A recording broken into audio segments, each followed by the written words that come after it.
Hey, John, how are you? Hey, Sarah-Nell. I'm well. How are you? I'm good. I'm so happy that you could join the Wayfinders community for Facebook Live today. I'm excited to be here.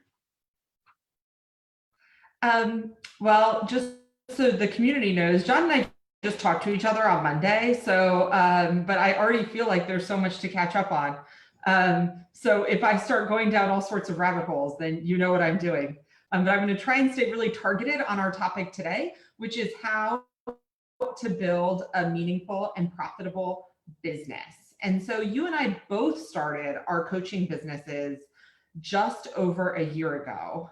And so we have entered this pandemic as nascent entrepreneurs, having been in business both of us. I mean, I hit my 1 year anniversary almost like the same week the pandemic started. And I think you might have been just a little bit, were you a little bit behind me? I was. You were one step ahead of me. Yeah. So how has it been for you? Like, how has being such a recent entrepreneur made navigating this quarantine time period harder?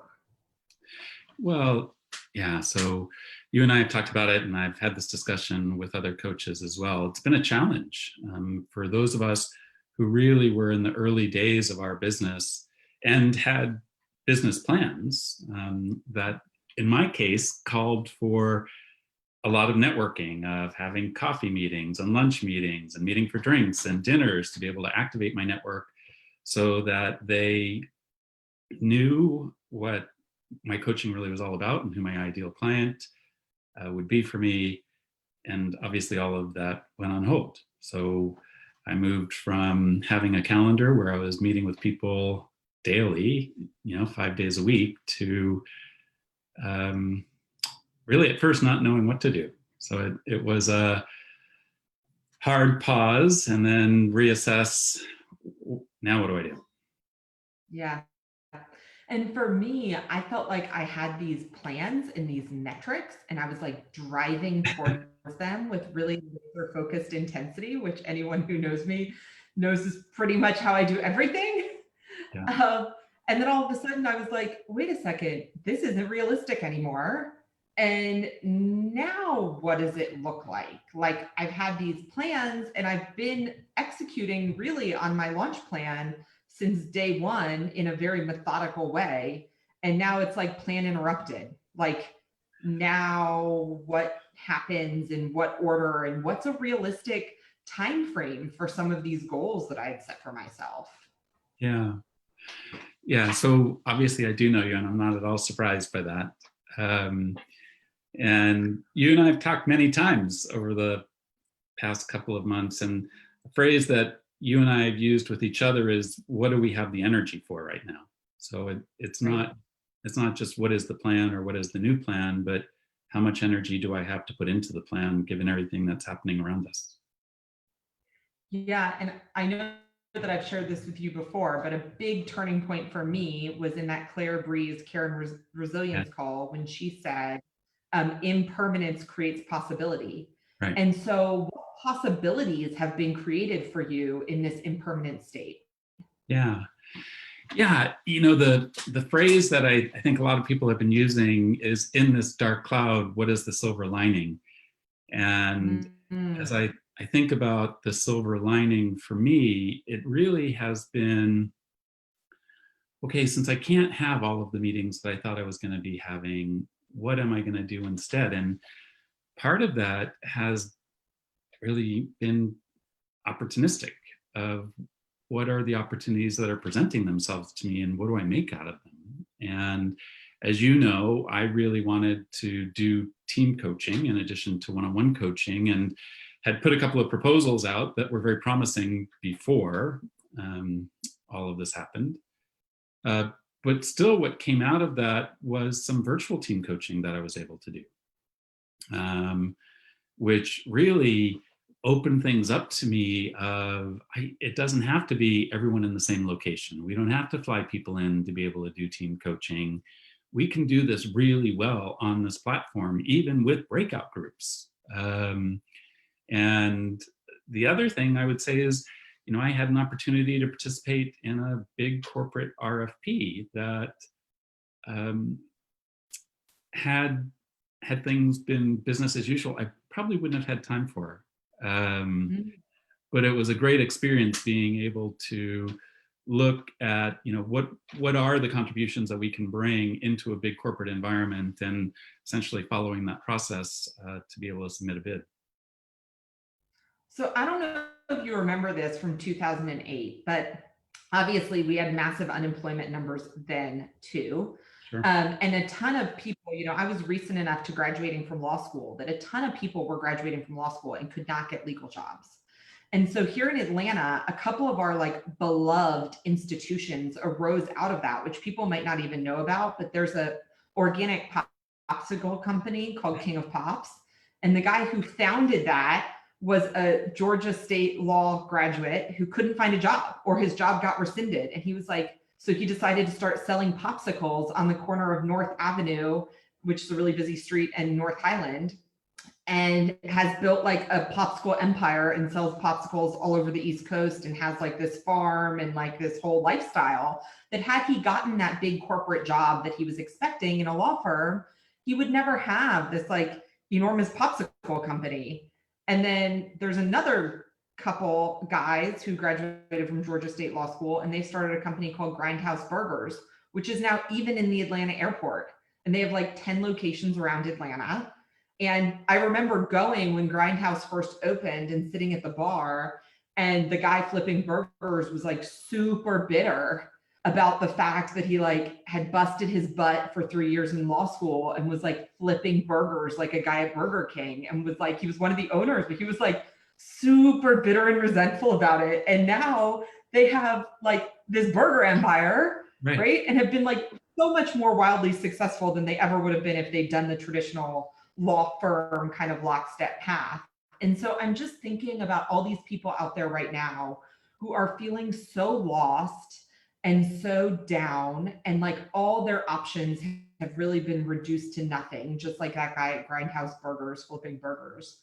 And thinking about there is going to be so much possibility and so much opportunity and so much, so many roads that would not have been taken but for this time period. Yeah. I love those stories. I love the popsicle story for sure. I know, right? And you're right. I mean, Deborah, my wife, was having a conversation with a friend of hers who's a VC a few weeks ago. They had virtual wine together over Zoom. And that was one of the things that she had shared with Deborah was, hey, as a VC, this is really an amazing time, right? Because what is going to be surfacing in the next few months is going to be really interesting stuff for the VC community. And so absolutely supporting your point.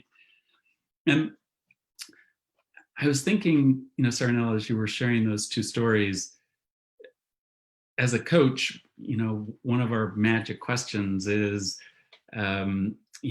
if overnight a miracle occurred and tomorrow you could be or do anything that you want to, what would it be?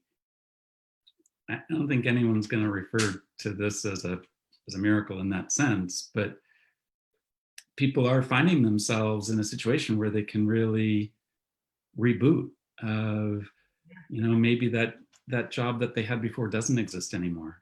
And now what can they do, and what do they dream of doing? And it's really leaning into possibility thinking in such a real way. Yeah. So if you are just joining us, John and I are talking about how to create a meaningful and profitable business.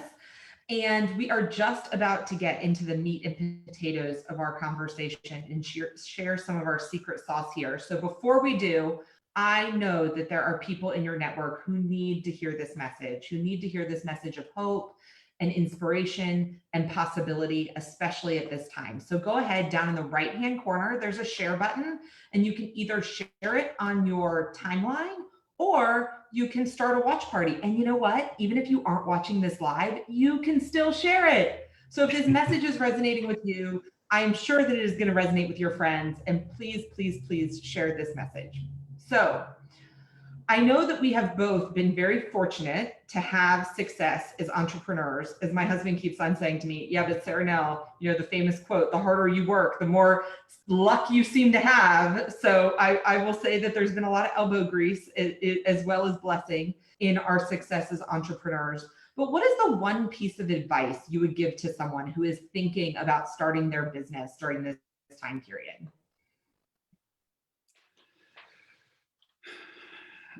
One, I would say the one piece of advice, and maybe this goes to just what we were talking about earlier in the entrepreneurial spirit and possibilities that may come out of this time, is really think about what makes you uniquely qualified to do what you want to do. And it's not always going to be a direct line from what you were doing before. In fact, I think more often than not, it's a zig or a zag. But what are those things that come together? And again, I think, Sarah-Nell, of just the many conversations that you and I have had, and how you were so clear in starting your business of not just who your ideal client is. I think you've done an amazing job at that. But what really does make you uniquely qualified to serve that client, and how so much of the work that you did as an attorney, not just in litigating, but really in driving and developing your business as an attorney, has been applicable to now driving and building your business as a coach. Yeah. And for me, that was definitely unexpected. Yeah, but it's one of those things that becomes clear, so clear in retrospect, but you also had some clarity of vision when you decided to go down that path. And for me, coming out of a corporate world, where I was able to rise up through the ranks and was able to get those VP stripes or title, absolutely prepared me to run my own business in a much different way. But I think even more importantly, because I was able to start a business there and start a new group, I have that startup experience kind of in a shell. And then working with startups as running an accelerator for 2 years just gave me such a completely different view of how do you advise founders and leaders of company. And again, as you and I have discussed, there's a fine line in some cases between advising, coaching, mentoring when you are coaching at that level. And so, yeah, so if I'm limited to one thing, I will say it's that. It's what are you uniquely qualified to do and bring to this new position or new role? How about you? And I think for me, it would be around energy. Like, what do you have energy for? Like, what lights you up? What can you put your head down and work on for 12 hours and be like, oh, where'd the day go? Yeah.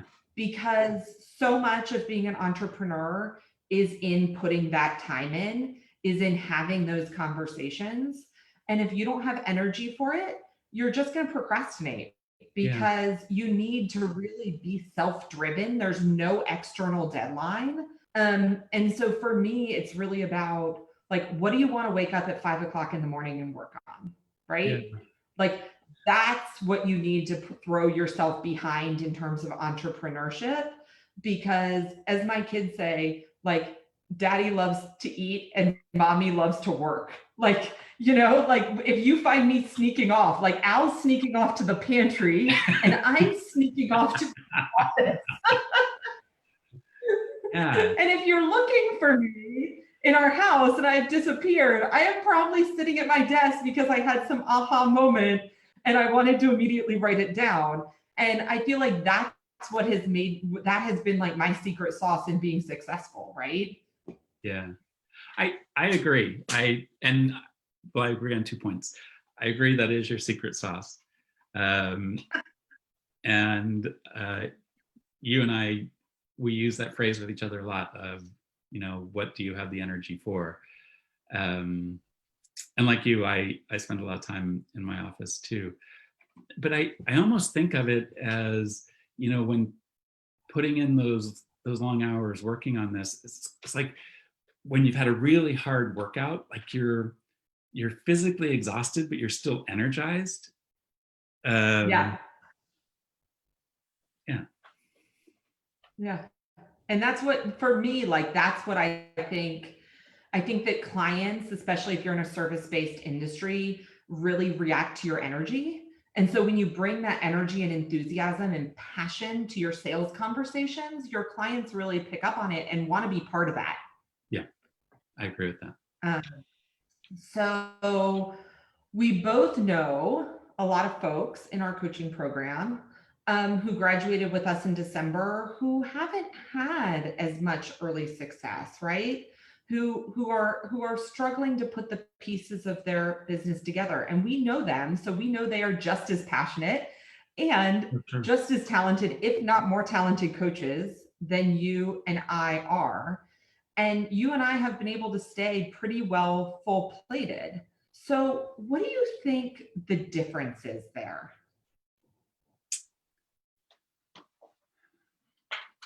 You know, the metaphor that comes to mind is it's like shooting at a target.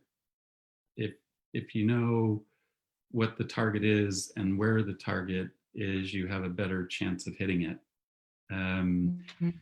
And if you don't have clarity on that, and to your last point, if you haven't done all of the work, it's not about willingness to do the work. I mean, I think all of the coaches that you and I know and hang out with have a willingness for sure. It is having that clarity of I want my business to look like this, and I want it to look like this in the next 3 months or 6 months, or by the end of the year. I want to have done these things, whether that's number of clients or type of client or a corporate client, or you and I have talked about team coaching and group coaching. But having the clarity of this is what I'm going to do, and I'm going to put the energy and the effort into doing it, and also recognize at times I'm going to miss the target. This Right. goes back to your first question.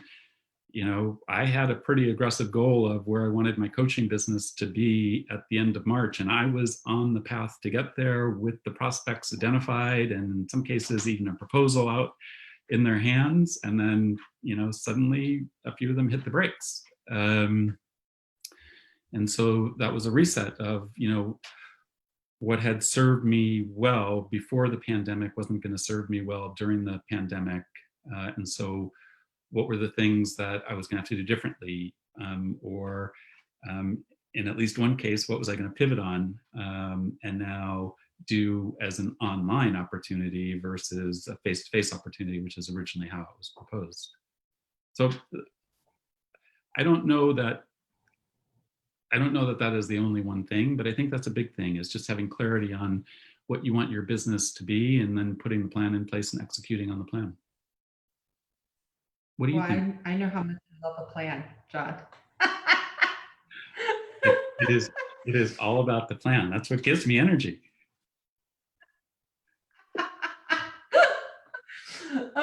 And if you don't have one, John will give you one ready-made. He'll just make it for you. Right. It is not only my superpower, it's also the shadow of my superpower. Some people do not want me to hand them a plan. So I think it's really about scaffolding. Like, I think that, talent really only gets you so far, and you need these building blocks of success underneath you. And this is the stuff that's not glamorous. This is the stuff that might not always give you energy, even though the coaching gives you a lot of energy. It's the scaffolding of success. It's building the infrastructure so that people know who you are and people know what you do, as you said, with a really clear message, so that you can attract the clients that you want to work with in the numbers that you want to work with them, right? And so I feel like a lot of times people either don't know what to do, they don't know what that scaffolding looks like. And so they rely on kind of the hope, wait and see. Or they do it once, they put a message out there by email one time, and they hope that that is going to give them the returns that they want. But I really think that kind of the consistence and the persistence of working the plan, working the scaffolding, continually tweaking and rebuilding and making sure that you have a stable platform, I think has been a differentiator between coaches and other service professionals, lawyers, accountants, consultants that I've seen that have been able to quickly scale a sustainable and profitable business, or have floundered with building and sustaining a profitable business. Yeah, I think it's a great term. You know, one that certainly is used in the education sector. I think it's a good way to think about it, Sarah-Nell, and you're absolutely right. I think it is applicable across the service industry. So that's not unique to coaches and us building our business as coaches. It's really anyone who's in the service business. I think that's true. Well, and actually it's true even beyond that.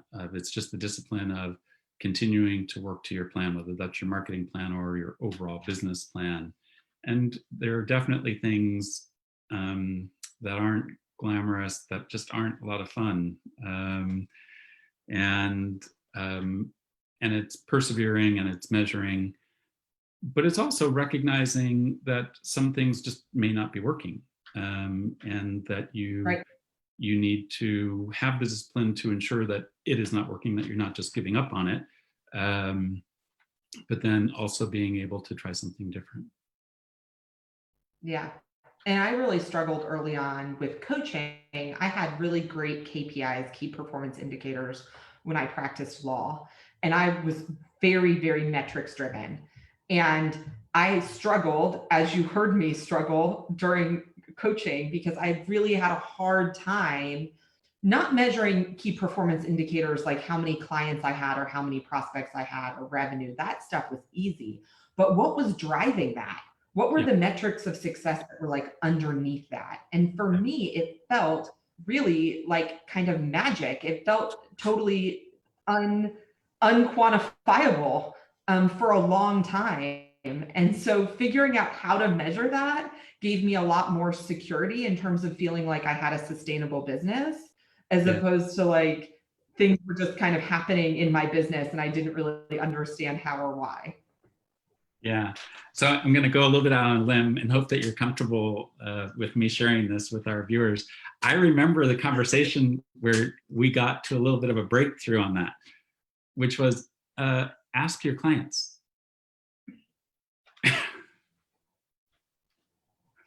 Yeah, I have done that. So I have some numbers on that.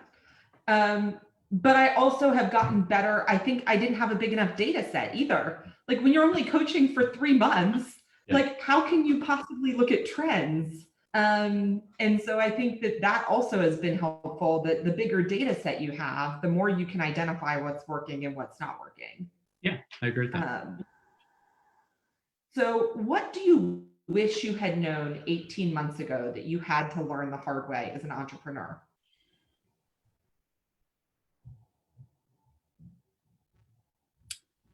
I think it's actually what you said earlier. You have to do the work. And I think I placed limits on myself in some cases of things that I wasn't comfortable doing, or I didn't think I would be good at doing. And so therefore wasn't doing them, even though from a planning perspective, I felt that it would actually help my business quite a bit. Yeah, so overall, I would say don't place artificial limits on yourself. It's be willing to do the things that you believe are required to build your business, even though they may not feel comfortable to you or maybe even quite right. but continue to have the discipline and work at it. And again, I'll just take it back to that first question of, and then when things are out of your control or things change in a dramatic way, being willing to pivot and do what is then required to grow your business or to achieve that vision, or using the metaphor I chose earlier, to hit your target. Yeah. I think for me, it really is about that persistence. It's about the habituated action. Like when you are first starting out, you don't know what that seed is going to grow into. Yeah. And yet you still have to water it every day to see if it will bloom. And if you stop watering it, it's not going to bloom. Yeah. And so that becomes a self-fulfilling prophecy, right? Yeah. But so you have to keep watering it for a really kind of long time before you see results. And you have to have this faith that it's going to germinate and bloom into something. Even if it's not exactly what you expected it to be, it is going to bloom into something that's a starting point. And I think for me, I had so much anxiety around, am I doing the right things? Because I can't tell if they're working. And I wish that I had not wasted my energy on that anxiety about, am I doing this right? And just had faith that I was doing it, and I was doing it every day, and that I was laying the foundation for something, even if it wasn't going to be exactly what I expected. Yeah, but you know what strikes me on that, Sarah-Nell, is that anxiety served you well. Like anxiety sometimes cannot be in service of us at all. I mean, especially just what we're all going through right now. But for you, it's like that anxiety put you on the wave almost, where you had like the right level of anxiety to just keep working it. Yeah. I used to joke when I was a lawyer that anxiety was my superpower, because it always kept me one step ahead, because like my anxiety was almost like a tuning fork, right? And like I could use it to really like propel me to the next level of performance. Might not have been the healthiest performance enhancing drug that there is out there, but it has always served me very well in terms of performance enhancement. I like the way you work propel into that. Yes, I didn't even mean to, but that's where we're going next. So we are sharing very exciting news with all of you, which is that John and I are taking this information that we have learned as entrepreneurs in building our successful, though nascent, businesses, and we are sharing them with aspiring and emerging business owners. And here's the thing, y'all. Some people say, why are you doing this? You've only been in business for a year. And here's the answer: because once you've been in business for 5 years and you have achieved a certain level of success, you can't remember how you got there. I have asked so many coaches who are very successful, what did you do? And they're like, I just kind of did some stuff and then it worked out and then I started getting referrals and now I'm full plated. And they don't remember how they built that scaffolding because it's been too long in time. So John and I are right there. We have just built the scaffolding and are standing on it. And so we really want to get this message out and maybe alleviate some of the anxiety for some new entrepreneurs. So John, what do you want people to know about Propel? Yeah, I think it's very much that. I think what we were able to do was really document as we were doing it. And I would also say that it's been great to be able to work and talk with you as I was doing it. So you were definitely, I said earlier, one step ahead. I think you were probably 2 or 3 steps ahead of me. But I was able to follow in your footsteps. But we were also able to have a dialogue on a very regular basis of what was working, what wasn't working.